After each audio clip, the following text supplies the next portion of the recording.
건강한 참견 들어갑니다. 한 시청자분이 하지정맥류 치료를 받으면 완치가 가능한 건가요? 재발 걱정은 안 해도 되는 건가요? 질문을 주셨거든요. 재발 걱정할 필요가 없는 건가요? 하지정맥류는 치료를 했더라도 재발이 일어날 가능성이 높은 질환 중의 하나입니다. 아, 그렇군요. 앞서 말씀드린 것처럼 수술만으로 끝나는 것이 아니라 지속적인 관리가 필요하다는 것입니다. 꾸준한 경과 관찰을 하여 치료를 해야지 완치의 길로 접어들 수 있습니다.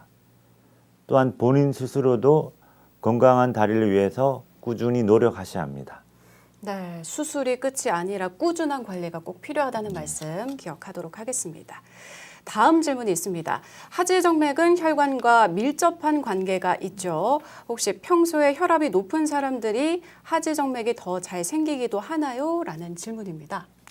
하지정맥류는 정맥고혈압과 관계가 있습니다. 우리가 흔히 알고 있는 동맥혈압의 압력으로 심장에서 강한 압력으로 온몸의 구석구석 혈액을 전달하게 됩니다. 네. 하지만 정맥혈압은 박동이 없고 압력이 없어 심장 쪽으로 잘 가지 못합니다. 그래서 이 정맥혈액은 다리 근육의 이완과 수축에 의해서 심장으로 올라가게 됩니다. 정맥고혈압이란 말은 다소 생소하게 느껴지는데 간단히 말해서 제2의 심장인 다리 근육의 이완과 수축이 없으면 다리의 정맥혈액이 심장으로 잘 가지 못해서 다리의 혈액이 꽉 차 있는 상태가 되어 압력이 높아진다는 말입니다. 이렇게 다리 근육의 이완과 수축이 없으면 중력의 영향으로 다리의 정맥벽이 가장 확장한 상태가 됩니다. 네. 그로 인해서 장시간 서서 일하는 사람들이나 경우에서는 정맥벽이 늘어나면서 정맥고혈압 상태가 발생되며 장시간 지속되거나 반복되었을 시에 다리의 부종을 비롯한 불편 증상과 함께 하지정맥류 진행될 가능성이 있습니다. 그렇군요. 원장님께서 앞서서도 그렇고 계속해서 수술 후 관리의 중요성에 대해서 언급을 해주고 계십니다.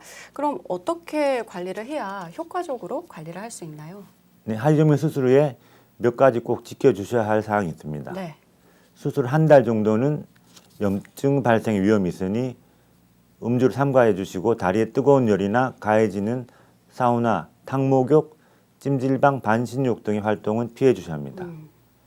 뜨거운 열이 가해지면 질환 혈관이 확장되어서 치료 효과가 낮아질 수가 있고요. 치료 부에 염증이 생길 수 있기 때문입니다. 또한 평소에 걷기와 같은 가벼운 운동은 수술 회복에 도움이 되지만 하체에 힘이 많이 들어가는 웨이트 트레이닝과 같은 격한 운동은 피하셔야 합니다.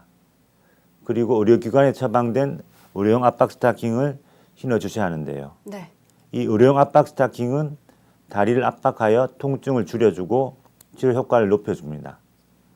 압박 스타킹은 개개인에 따라서 착용 기간이 다르며 하지정맥이 심한 분일수록 더 오랫동안 착용을 해주셔야 합니다.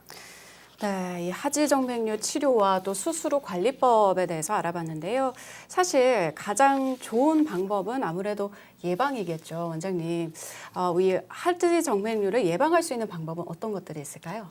네, 평소에 조금이라도 증상이 있으시면 완화를 위한 생활 습관을 실천하고 반대로 악화시킬 수 있는 생활 습관을 피하는 것이 중요하겠죠. 맞습니다. 먼저 주무실 때는 다리를 심장보다 위쪽에 위치하도록 하는 것은 하지정맥 증상을 완화시키는 데 큰 도움을 줄 수 있습니다. 네. 하지만 하지정맥류는 열에 민감한데 사우나처럼 몸에 열을 더하는 행위를 반복한다면 혈관의 팽창으로 하지정맥류가 악화될 수 있습니다. 네. 따라서 하지정맥 환자들은 잦은 사우나는 삼가시하고요. 대신에 찬물로 다리 씻기, 충분한 보습과 다리 마사지 등으로 다리의 피로를 푸는 것이 좋습니다. 그리고 종아리 근육을 자주 사용하고 강화하려면 까치발 동작을 자주 하는 것이 좋습니다. 네. 특히 오래 서 있는 직업을 가진 분들은 다리를 자주 움직이지 못하기 때문에 수시로 까치발 동작을 하는 것이 하지정맥 예방과 증상 완화에 도움이 됩니다. 또한 걷기 운동을 꾸준히 하는 것도 큰 도움이 됩니다. 네, 그렇군요. 이 하지정맥류가 계절의 영향도 많이 받는다고 알고 있습니다. 특히 겨울철에는 더욱 조심을 해야 한다고 하는데 겨울철 관리법에 대해서도 조금 알려주세요. 하지정맥은 여름철과 더불어서 실내외 온도차가 커지는 겨울철에도 주의를 하셔야 합니다. 추운 겨울에는 혈관이 수축되고 혈액순환이 원활하지 않아서 다리가 붓고 혈관이 부풀어 오를 수 있습니다. 특히 겨울에는 보온에 신경 쓰다 보니까 여성분들에게는 필수 아이템으로 롱부츠를 많이 신으시는데요. 이 롱부츠의 착용의 단점은 이야기할 때 빠지지 않는 것이 혈액순환에 치명적이라는 것입니다. 아, 네. 롱부츠가 혈액순환을 넘어서 하지정맥류 발병 및 악화에 영향을 준다는 것은 나름대로 일리가 있는 이야기입니다. 네. 그러나 무조건 나쁘다는 것은 아닙니다. 이 필요 이상으로 꽉 끼는 롱부츠로 인해서 혈관이 압박받는 것을 피하라는 이야기죠. 또한 온열기구, 특히 보일러 같은 뜨거운 곳에 열에 다리가 직접적으로 노출되면 하지정맥류 악화될 수 있어서 주의가 필요합니다. 또한 사우나나 찜질방도 다리 정맥이 확장된 곳으로 피가 몰려 부기가 더 심해질 수 있으니까 주의하시길 바라겠습니다. 네, 그리고 겨울철에는 홈 트레이닝을 하시는 분도 굉장히 많습니다. 하지정맥류 환자들이 홈 트레이닝을 할 때 특히 좀 주의해야 될 사항이 또 있다면서요? 네, 가정에서 홈 트레이닝을 하실 때는 스트레칭과 코어 운동 같은 근력 강화 운동을 적극적으로 권장해 드립니다. 네.